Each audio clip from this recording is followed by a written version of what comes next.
एक ब्राह्मण बालक था जो बनारस से पढ़कर घर लौटा। पिताजी ने उससे पूछा, पढ़कर के आ गए हो? बालक बोला, हाँ। पिताजी बोले, तो बताओ पाप के बाप का नाम क्या है? ब्राह्मण बालक हैरान हो गया, किताबें खोल खोल कर देखने लगा।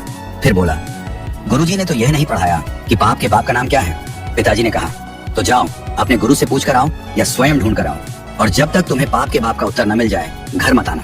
ब्राह्मण बालक बेचारा घूमता रहा, सबसे पूछता रहा, पर किसी से भी संतोषजनक उत्तर नहीं मिला। इसी खोज में वह एक सुंदर से घर में पहुंचा।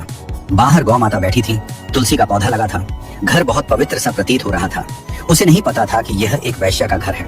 उसने सोचा, थोड़ा अन्न जल ग्रहण कर लूं, फिर यात्रा आगे बढ़ाऊंगा। भीतर गया, बैठा। वैश्या ने जल पिलाया। जल पीने के बाद बालक ने पूछा, देवी आप कोई वैष्णव भक्त हैं, आपका नाम क्या है? वैश्या ने हंसते हुए कहा, नहीं मैं कोई वैष्णव नहीं हूँ, मैं इस नगर की एक वैश्या हूँ। ये सुनते ही बालक चौंक गया, पानी का गिलास दूर फेंक दिया और घबरा कर बोला, अब तो मुझे गंगा जल में स्नान करना पड़ेगा, कपड़ों सहित नदी में कूदना पड़ेगा। मैंने बहुत बड़ा अपराध कर दिया, बाप के बाप को खोजने निकला था और एक वैश्या के घर का पानी पी लिया। हरे राम राम राम। पुण्य की बात सोचते हुए वह कान पकड़ने लगा और वहां से निकलने लगा। वैश्या ने उसे रोक लिया। मन में सोचा, यह बालक पाप के बाप को ढूंढ रहा है, ज्यादा दूर न जाने दूं, यहीं पर उत्तर दिला देती हूँ। उसने पैर पकड़कर कहा, भगवान आप जैसे लोग मेरे घर आते हैं, इतने दिनों से भूखे होंगे, पाप के बाप को ढूंढ रहे हैं, कौन जाने कब उत्तर मिलेगा। 2-4 रोटी खा जाइए, कुछ प्रसाद पा लीजिए। ब्राह्मण बालक बोला, तेरे घर का पानी पीकर मैं अपवित्र हो गया, अब कह रही हो तेरे घर का भोजन भी पाऊं? वैश्या बोली, महाराज मैं आपको दक्षिणा में 5 सोने की मोहर दूंगी, अगर आप मेरे यहाँ का प्रसाद पा लें तो।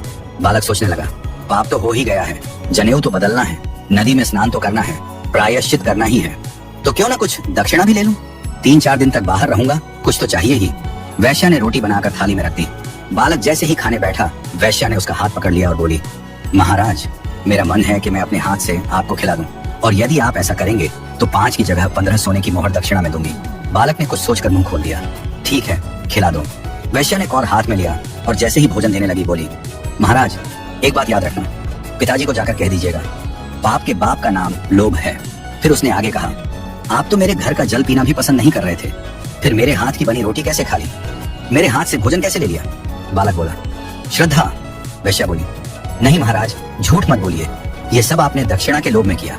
पाप के बाप का नाम लोभ है, जितना प्राप्त हो उससे अधिक की कामना, यही लोभ है। इसलिए भैया यदि जीवन में पाप से बचना है तो लोभ से बचो।